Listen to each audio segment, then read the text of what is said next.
नमस्कार मंडळी, कसे आहात तुम्ही सगळे? मी आशा करते तुम्ही सगळे स्वस्त, मस्त आणि आनंदी असाल. आणि मी मनापासून आज तुम्हाला सॉरी देखील म्हणते बरं का. काय झालं, मी सगळे व्लॉग शूट करून ठेवले होते, एडिटसुद्धा करून ठेवले होते, पण गेल्या 1-1.5 महिन्यापासून मला सर्दी आणि खोकला होता आणि खोकल्याने तर मी अक्षरशः हैराण झाले होते. बोलताही येत नव्हतं, आवाजसुद्धा निघत नव्हता, त्यामुळे मला ना व्हॉइस ओव्हर करता येत नव्हतं. आणि हे सगळे दिवाळीच्या आसपासचे व्लॉग्स आहेत, ते सगळे थोडेसे लेट झालेत. पण आपल्यामधली, तुमच्यामधली आणि माझ्यामधली लिंक तुटून नये आणि आपल्यामधलं जे कनेक्शन आहे ते कुठेतरी गमवू नये, म्हणून हे सगळे जुने व्लॉग्स मी आजपासून टाकते आहे. And once again welcome back to Harshu's lifestyle. तर हा व्लॉग आहे भाऊबीजेच्या दिवशीचा. मला माहेरी जायचं होतं म्हणून माझी तयारी चालू होती, पण त्याचबरोबर माझा मामा आला होता आणि माझ्या मामाचा मुलगा म्हणजे आमचा अभि पण आला होता. मग म्हटलं चला आज आलाच आहे तर पटकन ओवाळून घेते. मग मी अभिला देखील ओवाळलं आणि माझ्या मामाला देखील ओवाळलं.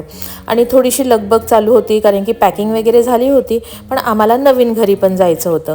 आता ह्या ज्या आहेत तर ह्या पिंकीताई म्हणजे माझ्या नणंदबाई, अगदी 12व्या वर्षी त्यांना देवाज्ञा झाली. त्या आम्हाला सगळ्यांना सोडून गेल्या, पण त्यांच्या आठवणी मात्र अजूनही आमच्या मनामध्ये आहे. आणि त्या गेल्यापासून दरवर्षी रक्षाबंधन आणि भाऊबीजेचा सण हा खूप जास्त इमोशनल असतो आमच्या घरामध्ये. आणि त्या गेल्यानंतर घरामध्ये मुलगी नव्हती. म्हणजे काय म्हणतात, अक्षरशः 22 वर्षांनंतर आरू आमच्या घरी जन्माला आली. त्यामुळे आरू आमच्या घराची असं म्हणतात ना, आंखों का तारा, तशी अगदी आहे आमच्यासाठी. मग दरवर्षी ती सगळ्यात पहिले माझ्या मिस्टरांना ओवाळते, मग भाऊजींना ओवाळते, त्याच्यानंतर मग नंबर येतो तो कुशचा, लवचा आणि दक्षचा. आणि ह्या वर्षी आमच्याकडे छोटंसा पाहुणा आला होता, म्हणजे हिना आणि विशालचा मुलगा. इतका क्यूटी आहे, काय सांगू मी तुम्हाला. त्याची इतकी मस्ती चालू होती. आणि त्याला आम्ही ना पेढा देत होतो, तर तो काय करत होता, पेढ्यामध्ये शेव आहे ना ती अशी उभी अशी रोवून अशी यांना खायला देत होता, की जसं काही आपण शेवपुरी वगैरे खातो असं. मग पुढे हिनाने सुद्धा भाऊजींना ओवाळून घेतलं आणि आमचं असं मस्त काय म्हणतात, साधं सिंपल असं हे कार्यक्रम चालू होता भाऊबीजेचा. कारण की मी तुम्हाला म्हटलं ना, ह्या भाऊबीजेच्या दिवशी ना थोडंसं इमोशनल असं हे असतं. बरं, पुढे मग आला गिफ्ट देण्याघेण्याची वेळ आली. तर आता कुशने काय केलं, आर्यासाठी, कुश आणि लव दोघांनी बरं का, स्वतः शॉपिंग केली होती. आणि आरूसाठी त्यांनी एक गुढी बास्केट तयार केली होती. मागच्या व्लॉगमध्ये कुशने दाखवलंच होतं तुम्हाला, दीदीसाठी बास्केट आणली आहे. त्याच बास्केटमध्ये कुश आणि लवनी तिच्यासाठी खूप छान छान असे गिफ्ट आयटम पॅक केले होते. आता गिफ्ट खूप काही असे मोठे नाही हो, छोटे छोटे. म्हणजे वर्षभर ती जे काही म्हणत असते, अरे हे ब्रेसलेट किती छान आहे, मला ना अशा क्लिप्स हव्या होत्या, मला हे क्लचर हवं होतं, माझ्याकडे ही नेलपेंटच नाही आहे, अरे माझ्याकडे ब्युटी ब्लेंडरच नाही आहे. तर ह्या सगळ्या गोष्टी कुश आणि लव, स्पेशली लव बरं का, सगळ्या गोष्टी अशा लक्षात ठेवतो आणि तो ना नोट डाऊन करून ठेवत असतो की दीदीला काय पाहिजे, दीदीला काय पाहिजे. कारण की 2च असे दिवस असतात, रक्षाबंधन आणि भाऊबीज, की जेव्हा लव आणि कुशला चान्स मिळतो आरूला गिफ्ट द्यायला. तर आरूला हे कानातले ना खूप आवडले. आणि ह्या वर्षी मी फार काही नाही, तिच्यासाठी 2 कॉर्डसेट आणले होते. तिला म्हटलं चल बाई कॉर्डसेट आणले.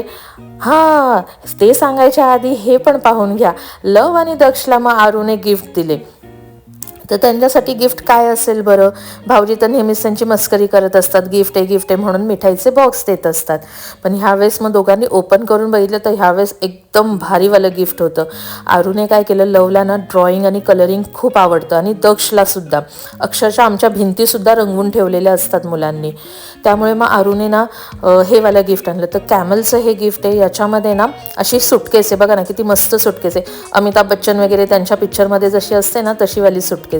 आणि त्याच्यामध्ये खजिना काय होता, तर सगळ्या टाईपचे म्हणजे crayons, pencil, sketch pen, brush pen, ह्या सगळ्या प्रकारचे असे कलर्स. आणि त्याच्याबरोबर ना ही बुकसुद्धा होती, ड्रॉइंग बुक होती आणि काही स्केचेस पण दिलेले होते. तर हे सगळं बघून ना पोरं अक्षरशः इतके आनंदी झाले. आणि एक सांगू का, आमचा दक्ष ना खूप म्हणजे खूप लाजरा आहे. तर कुशने त्याला गिफ्ट दिलं. ह्यावेळेस आम्ही ड्रेसच घेतला त्याला. तर कुशने सांगितलं की हे बघ, मोठी मम्मी व्लॉग बनवते, मोठ्या मम्मीकडे बघत राहायचं, तिच्याकडे स्माईल करत राहायची आणि बघा त्याचे एक्सप्रेशन कसे होते. आणि हा एक दुसरा कॉर्डसेट होता मी जो आरूला दिला होता. दोन्ही कॉर्डसेट तिला खूप आवडले. आणि तिथे माझा मामा पण बसलेला होता, मामा आमच्याबरोबर येणार होता बाहेर. तर मग भाऊजी बोलले की चला दरवर्षी मी तुम्हाला गिफ्ट देतो, पण ह्या वर्षी तुम्हाला मी स्पेशल काहीतरी गिफ्ट देतो. म्हणजे ते गिफ्ट वाउचर ते देतच असतात, पण त्याचबरोबर हे गिफ्ट होतं. तर भाऊजी म्हणाले की आता तुम्ही मोठे झालात, कॉलेजला जायला लागलात, तुम्हाला दुनियादारी कळायला पाहिजे, पैशांचा व्यवहार कळायला पाहिजे, आणि त्यासाठी तुम्हाला दोघांनाही मी वॉलेट देतो. आता तुमचे पैसे तुम्ही कॅरी करायचे आणि जी काही दुनियादारी असेल ती तुम्ही बघून घ्यायचे. आता आमचा कोश आहे विराट कोहलीचा, विराट नाही, सॉरी रोहित शर्माचा फॅन. आणि रोहित शर्मा जशी ट्रॉफी घ्यायला जातो तसंच भाऊजी बोलले तू पण तसाच आहे, मी तुला तसंच गिफ्ट देणार. आणि ही आमचं एक शूट केलं होतं आम्ही. नंतर मग सगळ्यांना बाय बाय टाटा सगळं करून बॅग बिग गाडीत ठेवून मी, मामा, लव, कुश आणि भाऊजी आम्हाला सोडायला चालले होते ठाण्याला. आणि ह्यावेळेस मी जास्त एक्साइटमेंट ट्रॅव्हलिंगची होती. माहेरी जायची तर असतेच हो, पण ट्रॅव्हलिंगची खास करून होती. आणि ती का, कारण की पहिल्यांदा मी समृद्धी हायवेने जाणार होते. खूप ऐकलं होतं पण मला पाहायचं होतं, कारण की कधी योगच नाही आला माझा तिकडे समृद्धी हायवेने जायचा. बऱ्याच महिन्यांनी मी निघाले होते माहेरी आणि समृद्धी हायवेने जाताना इतकं सुंदर वाटलं. म्हणजे बघा, आपल्या इंडियाचं लोक म्हणतात की प्रोग्रेस नाही, हे नाही, बरंच हो नाही, असं बरंच काय लोकांची चर्चा चालू असतात. पण जेव्हा मी समृद्धी हायवेने गेले तेव्हा मला जाणवलं हळू का होईना पण प्रोग्रेस आपल्या इंडियाचं होतं आहे. आणि मग आम्ही घरी पोचलो. तर घरी आमचं वेलकम कसं झालं ते व्लॉग शूट करायला आम्ही विसरलो. पण घरी येऊन बॅग्स ठेवून ड्रेस चेंज करून आणि सगळे मुलं म्हणजे माझी बहीण आली होती, माझ्या बहिणीचा मुलगा म्हणजे आमचा वरद, कुश, लव आणि त्याचबरोबर यांचा मामा म्हणजे माझा भाऊ, हे सगळेजण घरातच क्रिकेट खेळायला लागले. इथे दीपा आणि क्यू मस्तपैकी रेडी व्हायची तयारी नाही, भाऊबीजेची तयारी चालू होती त्यांची रेडी होण्यासाठी. मम्मी आली, मम्मीला म्हटलं मम्मी मुलांना सांग पटकन आवरायला, तर ती सुद्धा त्यांच्याबरोबर खेळायला बिझी झाली. सगळेजण असे मस्ती करण्यातच दंग असतात. लगेच माझा दुसरा भाऊ आला कुमार, तो बोलला ताई मला खूप घाई आहे, मला बाहेर जायचं आहे. आणि त्याने आम्हाला गिफ्ट आणले होते, साड्या आणल्या होत्या. तो नाचून दाखवत होता ह्यावर्षी तुम्हाला साड्या आणल्या. दरवेळेस तो काही ना काहीतरी कॅश गिफ्ट करतो किंवा काहीतरी वेगळं. तर इथे माझी बहीण कियांशला घेऊन उभी आहे, विजू उभी आहे आणि तो सगळ्यांना दाखवतोय. त्याला आधी माहीतच नव्हतं की मी काय करते. आणि नंतर मग तो इतका लाजायला लागला, तो ताई मला नको कॅमेरामध्ये घेऊ, मला नाही यूट्यूबवर फेमस व्हायचं आहे. मग पुढे मी तयारी केली, पाठ मांडला, आरतीचं ताट मस्तपैकी तयार करून घेतलं, जे काही भावांसाठी गिफ्ट आणले होते त्यांचं अरेंजमेंट करून ठेवलं. आणि पुढे एकदम मस्त असा सीन मला बघायला मिळाला. आई असते, मुलगा असो की मुलगी असो, कितीही मोठे झाले तरी आईसाठी ते तिचे छोटेसे गोंडस असे लेकरच असतात. आता इथे सुद्धा मी तयार झाले होते, मला सुद्धा साडी नेसण्यामध्ये मम्मीने हेल्प केली. त्याच्यानंतर नयनची तयारी करायची होती म्हणजे माझ्या भावाची, तर ती माझ्या भावाला मस्तपैकी पावडर वगैरे लावून देत होती. आणि हे मात्र एक गोष्ट खरी आहे की आजपर्यंत जेव्हा कधी कुठलंही फंक्शन असतं, लग्न असतं, बाहेर जायचं असतं, त्यावेळेला नयन माझ्या मम्मीकडनंच तयारी करून घेतो. माहीत नाही का, पण त्याला एक कम्फर्ट झोन किंवा त्याला माहीत नाही, म्हणजे त्यांचं मला ना कळतच नाही, पण मम्मीला सुद्धा त्याची तयारी करायला आवडते आणि त्यालासुद्धा मम्मीकडनंच तयारी करून घ्यायला आवडते.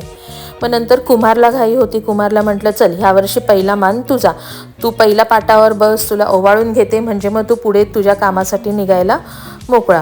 मग त्याच्यानंतर कुमारचं झाल्यावर मग नयनला पाटावर बसवलं, नयनला भाऊबीज म्हणजे ओवाळणी वगैरे करून घेतली. आणि मग आमचं टाईम आला गिफ्ट्स एक्सचेंज करण्याचा. तर मग हे गिफ्ट मी दिलं होतं. आता दरवर्षी मी नयनसाठी गिफ्ट आणते, पण गेल्या 2 वर्षापासून मी गिफ्ट असं घेऊन जाते की जे आमच्या कियांशला यूज होईल. तर तुम्ही बघा काय दिलं आहे मी, बोरोसिलची मी किटल दिली होती, कारण की आमच्या कियांशला गरम पाणी करावं लागतं. मग ते सारखं गॅसवर गरम करण्यापेक्षा म्हटलं ही किटलच देते पाणी गरम करायला. मग मामा आला होता. आता दरवर्षी आम्ही ना नाशिकमध्ये सगळ्या मावशा मामा सगळे सेलिब्रेट करतो कुठल्या तरी एका मामाच्या घरी जाऊन. पण ह्यावर्षी मामा बोला की चल तू चालली आहेस तर मी पण तुझ्यासोबत येतो. भाऊबीजेचा कार्यक्रम झाला, ओवाळणी झाली, गिफ्ट एक्सचेंज करून झाले. आता नंबर होता आमच्या कियांशला गिफ्ट द्यायला. तर त्याला गिफ्ट देण्यासाठी आम्ही इतकी धडपड करत होतो, पण एका छोट्याशा 10 रुपयाच्या लाईटच्या मागे तो लागला होता, गिफ्टच्या मागे नाही. नंतर मग आम्हाला ना फोटो क्लिक करायच्या आधी हे बघा कियांशचे पप्पा काय म्हणतात, माझा भाऊ, की ठीक आहे कियांश ओपन करत नाही आहे गिफ्ट, तर कियांशचं गिफ्ट मी ओपन करतो आणि जर मला ते आवडलं तर ते गिफ्ट मीच ठेवतो.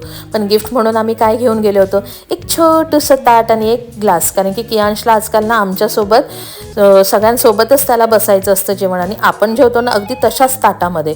म्हणून हे स्पेशल गिफ्ट कियांशसाठी होतं. आता मम्मीला एक फोटो क्लिक करायचा होता कियांशसोबत, त्यामुळे आम्ही सगळेजण इतके प्रयत्न करत होतो. दीपा होती, मी होते, विजू होती, काकी आल्या होत्या, सगळेजण मागे ना डान्स करून करून त्याला हसवण्याचा प्रयत्न करत होते. तर तो इकडे तिकडे सगळीकडे बघत होता, फक्त कॅमेराकडे बघत नव्हता. मग ॲट लास्ट मग मी म्हटलं की जाऊ दे, मला एक रील शूट करायची होती, ट्रान्झिशन व्हिडिओ नयनबरोबर. मग नयनला म्हटलं चल आपण एक सेल्फी क्लिक करूया आणि आपला एक ट्रान्झिशन व्हिडिओ जो आहे रीलसाठी तो शूट करून घेऊया. तर असा होता माझ्या माहेरचा आणि माझ्या सासरचा भाऊबीजेचा दिवस. तर तुम्हीसुद्धा नक्की मजा केली असणार आणि हा व्लॉग बघितल्यानंतर तुम्ही पुन्हा 1-1.5 महिना मागे जाऊन तुमचा भाऊबीजेचा दिवस कसा गेला हे सुद्धा तुम्हाला आठवणार. तर मंडळी, तुम्हाला आजचा हा व्लॉग आवडला असेल, अर्थात खूप लेट झालं आहे पण तरीही आवडला असेल तर नक्की लाईक, शेअर, कमेंट आणि सबस्क्राईब करायला विसरू नका.